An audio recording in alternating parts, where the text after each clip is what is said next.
renewables, then obviously Tesla can support that. That's great.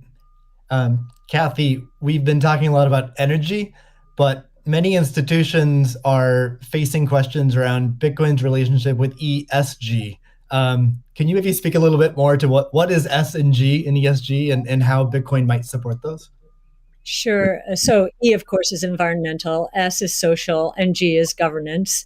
And there is a massive movement afoot in the institutional world, especially, to embrace ESG and make sure that their asset managers are doing the same. So if you we've just talked about environmental, and I really do believe that Bitcoin will be much more environmentally friendly, certainly than traditional gold mining or the traditional financial services sector. In many ways, it already is. And it's just going to get better that way. In terms of social, I know that many institutions, when they are thinking of social, they think of diversity and equity, pay equity, and all of that. But if from our point of view, the disruptive innovation point of view, social is much more than that. It is saving lives, of course, autonomous technology, that would be another topic for Elon. But in this case, allowing access to payment technology, as Jack is saying, everywhere around the world without friction. And just back to the remittance example, I think if I've got these stats correctly, there are certain countries in the world that are incredibly dependent on remittances for GDP. To Tonga, 37%, El Salvador, which just deemed Bitcoin legal currencies, 24%, Nepal, 24%. And I think the remittance industry globally, roughly 700 billion. So saving people these egregious fees, think about it, you're paying anywhere from 8% to, as Jack said, 30% of your $100 that you're sending back to your family. That is a social responsibility, I would submit, as is just the economic empowerment that Bitcoin will enable. We've talked about that already. And I know that Alex Gladstein is going to be talking later about, the 4.3 billion people in the world who are hostage to authoritarian regimes, or the 1.3 billion who are living in double-digit and triple-digit inflation, if not more. Saving them from the destruction of their purchasing power certainly is a noble social goal. So we expand social to be much more than the traditional ESG community. And then on governance, you've got the transparency of the ecosystem. It's completely transparent, unlike the opaqueness of financial systems and the toll takers in the traditional financial world. And I think a huge part of governance in the Bitcoin ecosystem are the Bitcoin core developers. Now, before I met them, and I've had the pleasure and the honor of meeting many of them, that was a part of this ecosystem I didn't understand. But actually getting to sit down and talk to them, if I have a learning curve need, it certainly is on the technology side. But in terms of talking to them about economics, economic theory, failed monetary regimes historically, they know economic history, many of them, better than anyone I've ever met. So that gives me a great degree of confidence that, they do believe they are on a noble mission. They could be paid a lot more than they're being paid right now if they worked at Google or Facebook or some of these other areas. But they've chosen, this sense of purpose for a noble goal. And they have incredibly strong technology backgrounds. As well as a good understanding of economic history, especially monetary history. And it gives me a great deal of comfort as I think about the governance of the ecosystem, much more so than I think we would find in other financial ecosystems. And just to give you an example of that, I think 2 years we were talking about not apparently.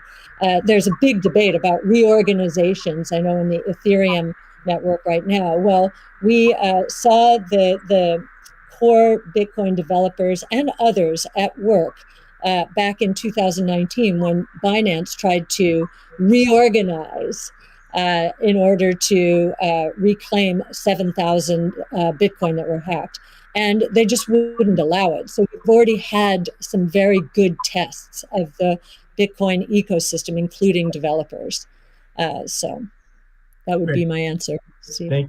Thank you. And it's a great transition to the next topic area, which is Bitcoin ethos. And what is Bitcoin ethos? I mean, Bitcoin was born as open source and it's very transparent. There's also a staunch defense from the community around decentralization and a lot of the core principles of Bitcoin.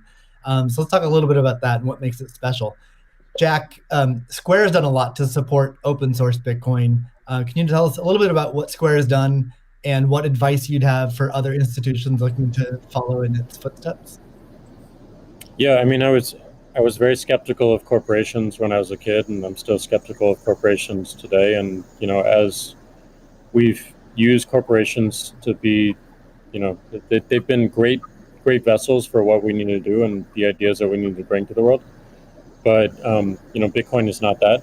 And when we were considering Bitcoin and how Square intersected, I was really concerned with how we don't disrupt the community in a negative way, how we promote what is amazing about it, and how we help it grow in that way, in the way that it wants to. So we created Your Team, Steve, which is Square Crypto, which is hiring open source developers to work on whatever they want and whatever they think is most important to help Bitcoin. We created an organization called Copo, which we gave up all of our crypto patents so that the community can use them in defense against trolls and some crazy characters we won't name. And we continue to find ways that, like, following that Bitcoin path, we're going to create a hardware wallet. We're probably going to do a lot more in hardware.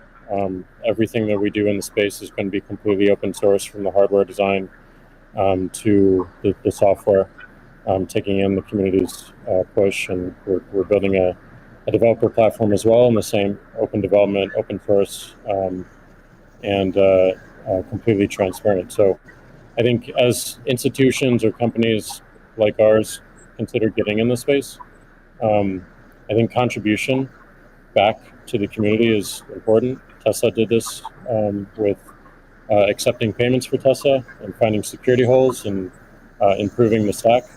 And as I said before, we can't just see this as an asset that we own and an investment vehicle. This is something that has the potential to change everything and make the lives of everyone on this planet better in some small, maybe marginal way, but those margins will be meaningful as they compound over time. Great. Elon, you've tweeted before that any wallet that doesn't give the user their private keys should be avoided at all costs. Can you tell us more about why is that important, and how does what's its relationship with decentralization? Well, it's difficult to say that if you own crypto in an exchange and the exchange does not give you your private keys, it's not clear that you own anything. I mean, if there's something that, if that exchange breaks or is hacked or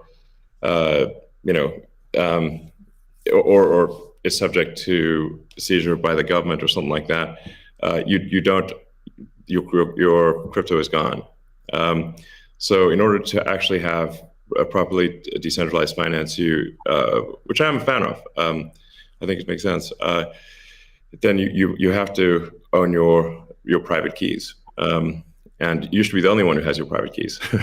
So if you're the only one who has the private keys, then you own it. If someone else has your private keys, effectively they own it too, and the security of your crypto is then dependent upon them or any entity that can affect them. So I think what Jack's doing sounds like a good idea to have a hardware wallet that's the only thing that contains your private keys. I think that's like in terms of sort of empowering the people, which I very much believe in. Then I think you want to have people have their own wallets and be the only ones that have the private keys to that wallet. So-called wallet, the other side of the of the crypto. Right. I agree, and I think we'll see an emergence too of new solutions that use multi-sig, like with a 2 or 3 keys, where the user has 2 keys, and then you get assisted custody by having an institution hold a 3rd key. Can be a good solution as well. Yeah. Well, you can just put your private key in something that has dual access or voting access as an application on an existing network. Right. So the Bitcoin community is known for staunchly defending Bitcoin's principles. Sometimes it can be rude and aggressive, but I think what it stems from is just a desire to not have wealthy or powerful people or institutions negatively impacting Bitcoin or sort of changing the rules in favor of them. I'm curious to hear from each of you what role you feel like you and your own institutions, your own companies, what role can you play in Bitcoin, and how do you positively impact it without having these negative drawbacks? Kathy, maybe start with you. Sure. Yes. Well, ARC has stood for 2 things: democratization and transparency. Democratize it. We're the closest you'll find to a venture capital fund in the public equity markets, and I kind of feel that Bitcoin, or we have Bitcoin's DNA from that point of view. One of the things in terms of democratization is education. We have one of our missions, values, is to educate, and I do believe that that some of Yassine El-Mandra's white papers. Yassine's our lead crypto analyst, who's worked very closely with you, Steve, on this conference, are helping the cause. We've done, and not only for retail investors, we found that we had to do a bit more when it came to institutional investors, just because of the way that they invest and the way they like to receive information. So just like in our investments, we've been the retail community has been more attracted to us first, and now the institutional community is coming along. So I do think our transparency of research, especially in the social world, social media, pushing our research out for free to anyone, is part of our way of helping the community. And I do think encouraging, and this is something that Jack just said, I would encourage the support of the Bitcoin core developer community. As I said before, it's amazing to me, having gotten to know some of them, how strong their sense of purpose is here. And so we'd like to be helpful in making that happen as well. That's great. Jack, how about you? How do you view your own personal role and the companies you run? I think my own personal role through the companies I run is to really push for more decentralization. Like everything that we intend to do with the wallet, being non-custodial, building a developer platform, focusing on non-custodial solutions. On the Square side is important, being completely open development and open source. But I also think it's important on the Twitter side as well. My biggest focus right now is on a decentralized social media protocol. We're calling it Blue Sky. It's super, super early, but we've learned a lot from what makes Bitcoin Bitcoin and why that's important. I've learned a lot in that sense as well. And I think, just continuing to push on that thread and show it with our actions every single day in support of this community that's taught me so much, and I think will benefit so many people. That's what I'm focused on.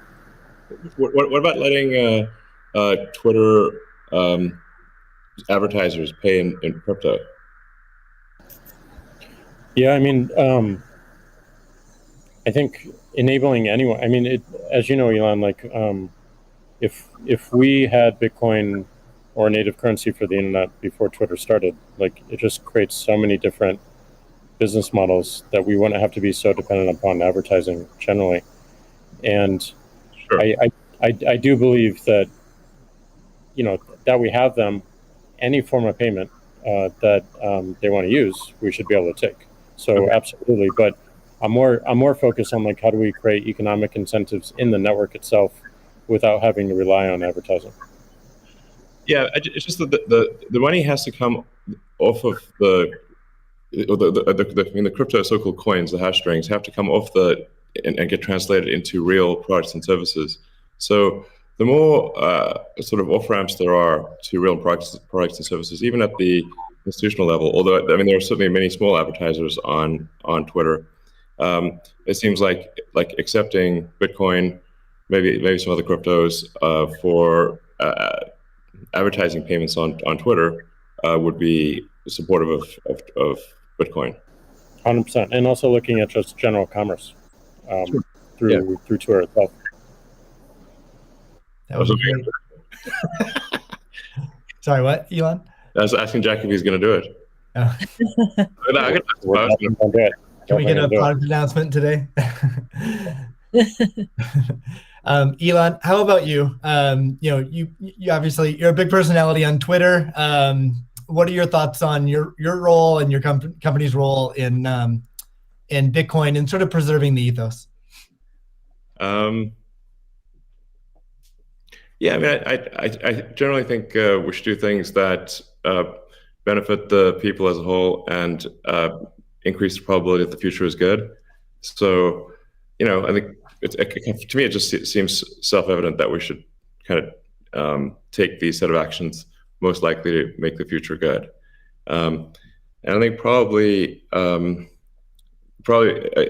know, crypto or you know, some of the cryptocurrencies will make the future better, most likely. It's not, you know, I always think of these things in terms of probabilities, but I think it's probably better for there to be a prosperous Bitcoin, Ethereum, Dogecoin, maybe some others in the future, and I think it can have an empowering effect for individuals, and increase the power of the individual relative to government. And really, you know, if you think of government is just a corporation in the limit. So sometimes some people are like against corporations but for government. It's like, guys, government is just a corporation in the limit. It's the biggest corporation of all, and it's got a monopoly on violence. So if you don't like corporations, you should really hate government. There you go. All right. We got about we'll try to wrap up in 10 minutes. So let's move on to future of Bitcoin. So Tesla and Square have both put Bitcoin on the balance sheet. Kathy, I'm curious to hear from you. What advice would you have for other institutions looking to put Bitcoin on their balance sheet? Well, I guess the first piece of advice is, you know, just make sure, and I actually learned this after both Square and Tesla put Bitcoin on their balance sheet. You know, the Bitcoin is being treated as an intangible asset. And so we need to get FASB to reconsider this, because with an intangible asset, if the asset goes up in price, it can't be marked up on their books. But if it goes down, it must be marked down. So, you know, there's some asymmetry there, which is, you know, we need to change that given what we believe Bitcoin is. And I do believe if, I'll harken back to something, well, it was either Elon or Jack said, you know, think about it, you know, you take away the boundaries, the different currencies, just think about how explosive growth could be and how wide-reaching taking the friction out of the system could be. So I would encourage corporations to think about that this ability to do business anywhere in the world, ultimately, obviously, we're paving the way here. That's certainly a consideration. It also will serve as a hedge against inflation, especially, and as I mentioned earlier, there are a lot of emerging markets that are suffering from significant inflation. In other words, the purchasing power of those populations is going down. So they are going to migrate to Bitcoin and other ways to preserve purchasing power.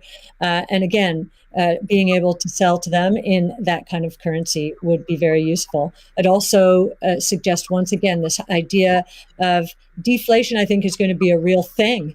There's going to be good deflation caused by innovation, so demand will boom because of that. There's going to be bad deflation because so many companies out there have not been investing enough in innovation. Their products are going to go obsolete, and they're going to be stuck trying to service the debt that they piled on because their shareholders wanted profits and wanted them now. So they leveraged up to buy back their shares and pay dividends, and so I think that's going to be the source of bad deflation and counterparty risk. And we learned from 0809 that counterparty risk can be devastating. Almost cataclysmic. So a hedge against that as well, I think, would be another reason to do it. Great. Yeah, it's funny. It kind of like Tesla's bank balances in Europe have negative interest rate. It drives me crazy. Yeah. I mean, technically, if you've got like 2% inflation on 1% interest, you're technically minus 1% return. But nonetheless, it is quite annoying to just see your bank balance drop in real time in Europe. Europe has negative interest rates. This is insane. Yeah. Paying the banks to hold the bank to keep your money. I'm like, what? It is crazy. Like, what? We should definitely move that into Bitcoin. I believe Ray Dalio said, "Buy Bitcoin and not bonds." So there you go. Mm-hmm. Yeah. Jack, you've talked about design being an underfunded area in Bitcoin, and Elon earlier mentioned usability could improve a lot. I don't think anyone's going to argue with that. What do you see as the future of how can design impact Bitcoin? Yeah, I mean, I think that the Bitcoin network is beautifully designed as a protocol in the way it works. I mean, it went after a single problem, and it does in an absolutely astounding way.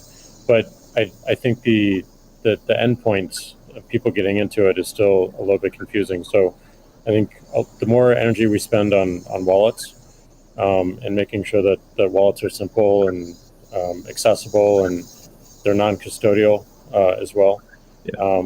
I think the best example of this is that I know of is probably this wallet called Moon, and it's just simple, straightforward. It's it does an amazing thing with key management that my mom and friends new to Bitcoin can understand. Does amazing in storage, and it also has a very clever implementation of Lightning, so that you can use it in a transactional way without having to think about it. Just with QR codes in a way that makes sense. So more work like that, I think, really brings us forward.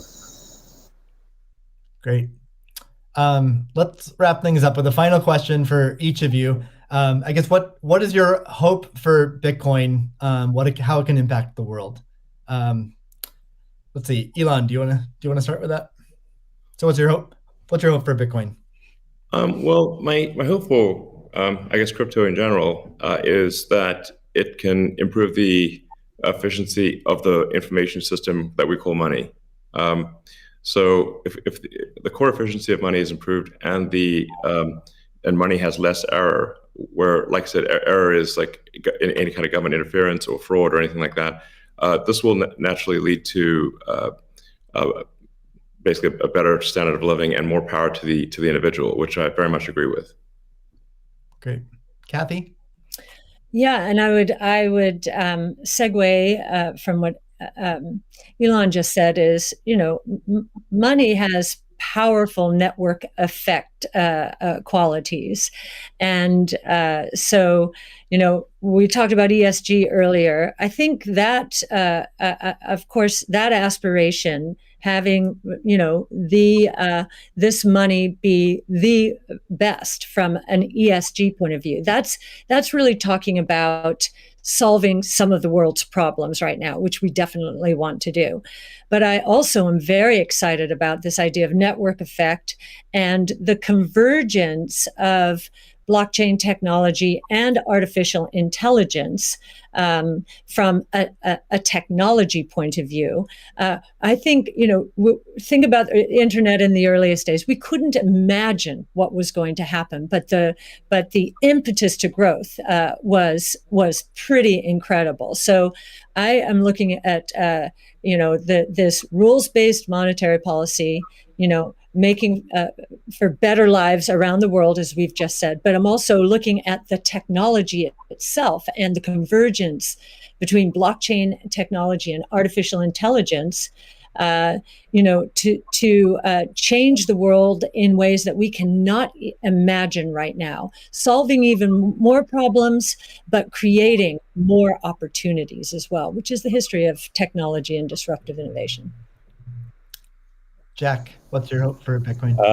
My hope is that it creates world peace, or helps create world peace. I mean, Elon said it earlier. Like, we have all these monopolies of violence, and the individual doesn't have power. And the amount of cost and distraction that comes from our monetary system today is real, and it takes away attention from the bigger problems. Some of the bigger problems that Elon is trying to solve, like get us to a multi-planetary humanity.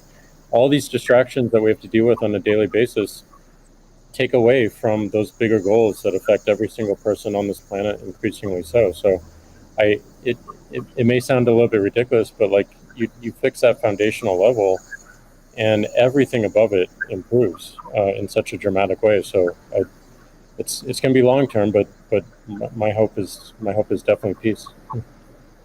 That's fantastic. Well, I'd like to thank all three of you for giving us your time today. It's been a fantastic conversation. Thank you to the audience for tuning in. The B word is not just this discussion, but we have a lineup of incredible speakers and content. So I encourage everyone to check it out. Thank you very much. All right, thanks. Thank you all. Thank you.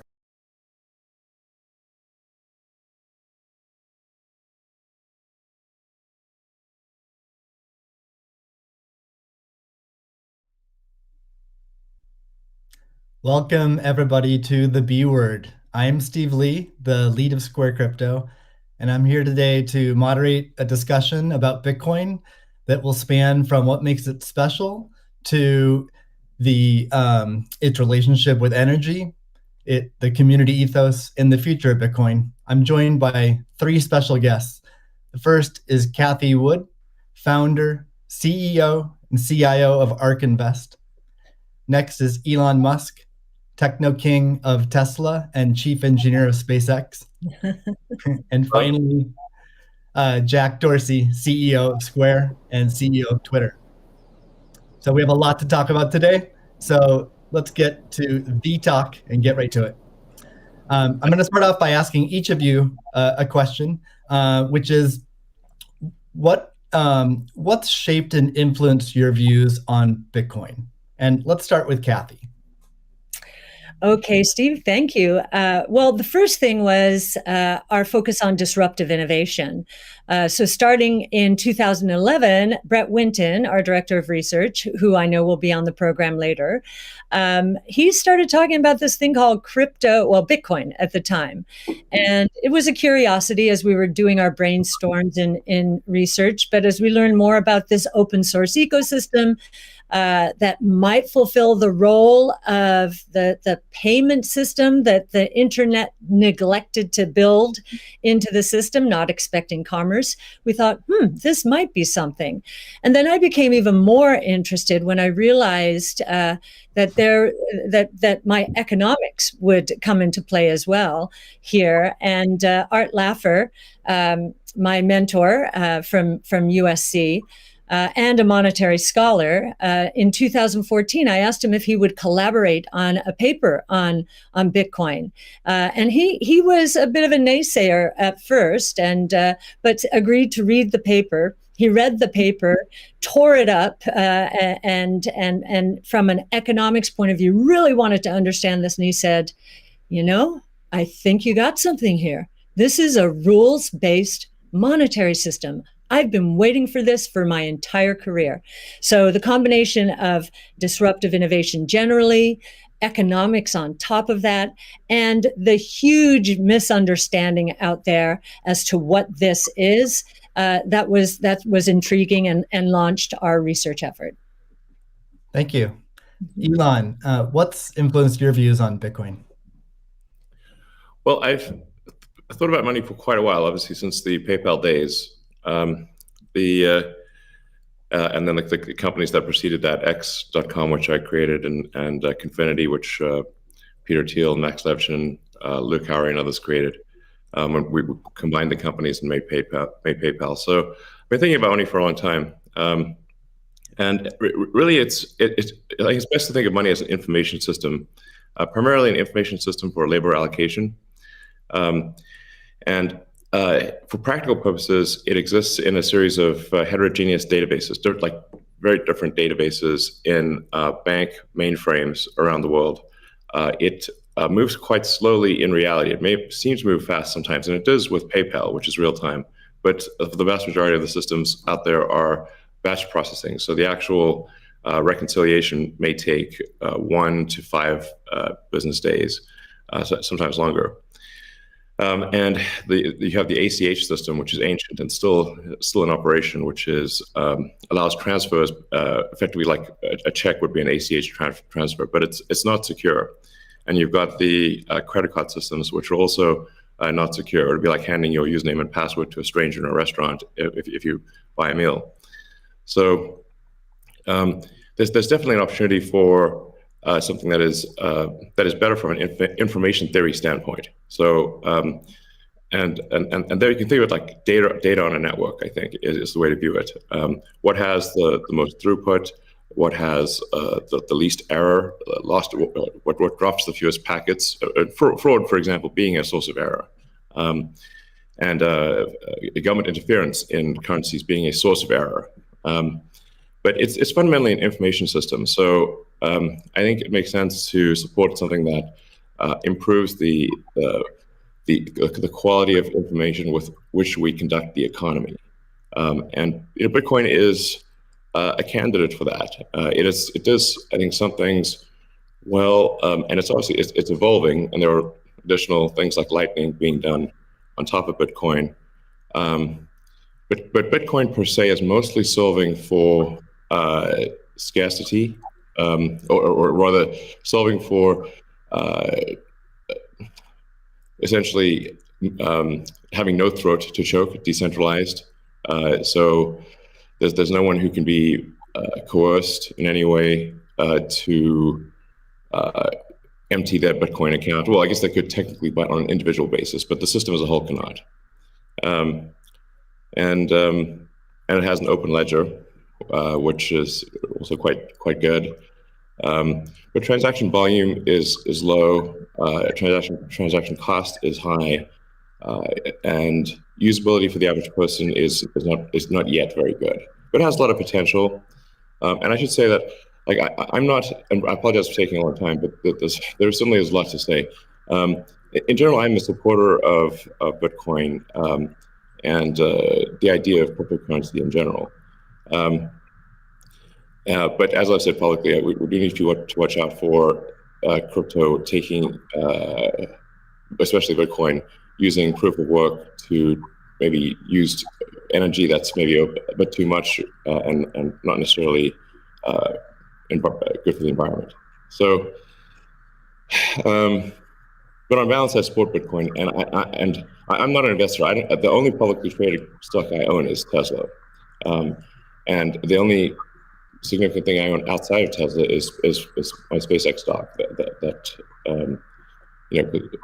helped create both companies. So, but apart from that, I do own Bitcoin, and Tesla owns Bitcoin, SpaceX owns Bitcoin, and I do personally own a bit of Ethereum and Dogecoin, of course.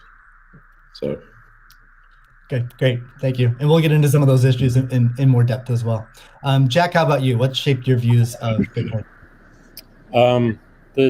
The network and the community. It's deeply principled. It's weird as hell. It's always evolving, and it just reminded me of the internet when I was a kid. And I encountered alt cypherpunks when I was fairly young, and this was a topic of discussion for years. I didn't touch it until 2008 when we started Square. Elon and teams at X and PayPal inspired a lot of what we were trying to do, trying to bring in more to a physical world. But we encountered this crazy predatory system that was slow, that was obtuse. And I think, one of the things that we tried to do, which X and PayPal also tried to do, is build an abstraction layer around this complication and around this predatory nature that the financial industry can tend to be, and make it work for people. But when I saw Bitcoin in 2009, you see a chance to replace the whole foundation. And everything that Elon was talking about in terms of ACH and the credit card networks were built with very different agendas in a very different time frame. And it's crazy that they still exist, and they have scaled, but they just are not relevant to today, and they're certainly not relevant to the future, especially when you consider the entire world and countries like Nigeria or Ghana or India, and its interconnection with countries like the United States and Canada and all over Europe. So what really drove my thinking and drives my passion around it is, like, if the internet gets a chance to get a native currency, what will that be? And to me, it's Bitcoin, because of those principles, because of that creation story, because of its resilience, because of the number of tests it's been. But what inspires me the most is just the community driving it. It just reminds me of the early internet. It's the only reason that I have a career, because I learned so much from people like who are building Bitcoin today, and I continue to learn in that sense, and I'm so grateful for it. So that's a good segue into the next question I'd like to ask you, Jack. Is you said before that Bitcoin changes everything. Can you speak more to that? Well, I just think that a lot of what we experience in life, when you really get down to the foundation, a lot of our monetary policies, a lot of our monetary systems cause so much distraction and so much cost. And when you get to a system where you have the potential for people to truly own it, they can verify it themselves. You don't have to have trust going in. You don't have to trust it at all. You can verify it through source code or whatever your appetite is, and that any particular person can help drive the future of it. And at the same time, it's not controlled by any state. It's not controlled by any bank. It's not controlled by any corporation. And these three parties of people who participate in the network, people who mine, and also the developers, constantly debating the correct roadmap and the way forward, is a beautiful thing. And I don't know of many other consensus-based models that have existed at that scale for this long with this amount of success. And we're still fairly early. So when, I met a woman in Ethiopia 2 years ago, and she was trying to create the lift for Ethiopia. Elon, I think I reached out to you at that time as well, because she really wanted some Teslas. She still has to take paper fiat cash from her passengers and pay all of her drivers in the same way, because there's no monetary system that she can utilize. There's nothing digital. And Africa as a continent is hugely interconnected from a monetary standpoint, but also hugely taxed in that same way. So a lot of the potential that I see, the internet having a native currency, helps her build her business in a much faster way. And also, if you consider something like Bitcoin existing before YouTube, before Twitter, before Facebook, a lot of the business models that we have today would not be the same. We would certainly not have the dependency we have upon the advertising business model if Bitcoin existed pre-Twitter. And I think the amount of business models that it enables, the amount of innovation it enables going forward, especially when you can consider the whole internet instead of going country by country by country by country, which you have to whenever you're doing with finance, it really just opens the aperture. And that is what I want to see in my lifetime is a currency that is standard and sound for the internet that everyone can use. Great. A hallmark of Bitcoin is its fixed supply of 21 million coins. Elon referenced that earlier. It may be the first system that humans have created that humans cannot later change. Kathy, I'm curious, with your background in monetary history and macroeconomics, what are your thoughts on that type of system? Oh, well, I'll recount the story about Art Laffer and our going through the paper, and he said, as I said, first rules-based monetary system, global, ever. This is a very big idea. Once we had convinced him of the ecosystem itself. Now, this is the role that it's playing, given that the rule is a quantity rule, that 21 million units, is really a store of value role. So there are three roles of money. Store of value, very important. The means of exchange, so for transactions, and the unit of account.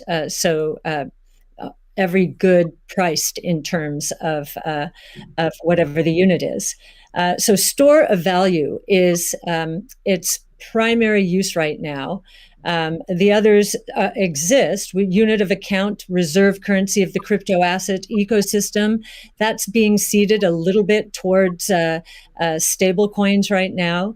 But the store of value is a very big role. And means of exchange with apps built on top of the Bitcoin blockchain, we think is going to become more of a reality. Right now, high value transactions take place over Bitcoin, and that is a very useful role. So we look at those, and I remember saying to Art, "How big could this be?" And he said, "Well, how big is the U.S. monetary base?"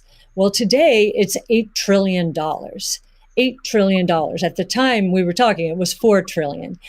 So we've gone through another crisis since then. And so this store of value, this idea that purchasing power will go up over time if demand rises relative to supply. Supply ultimately fixed at 21 million units. That's a very good thing. Purchasing power going up globally around the world. And this idea that it's a hedge against confiscation of wealth.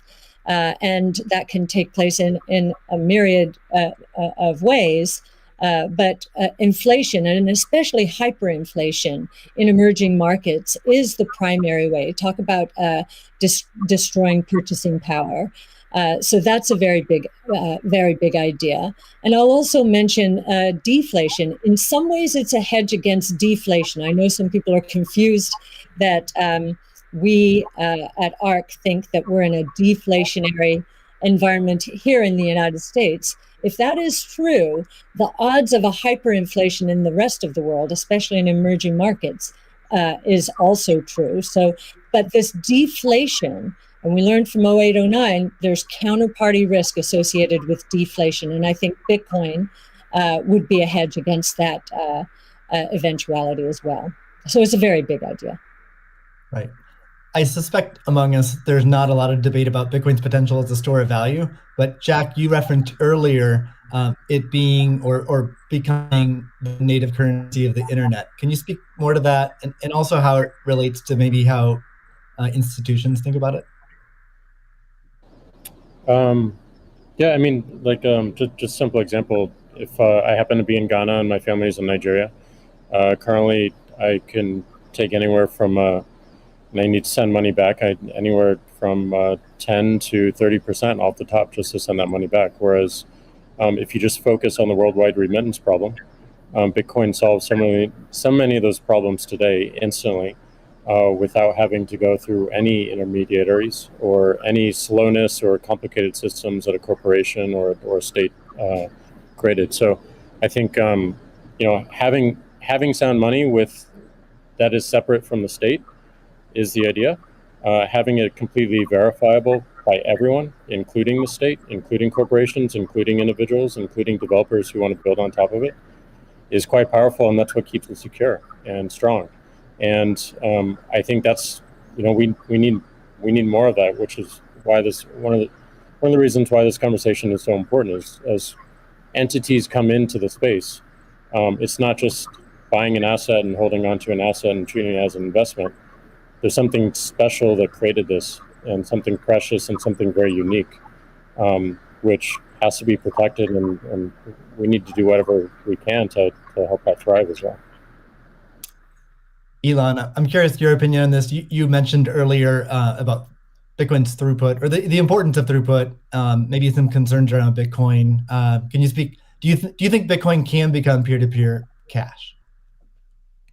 Well, Bitcoin does have a fundamental scarcity limit at the base layer that's designed in.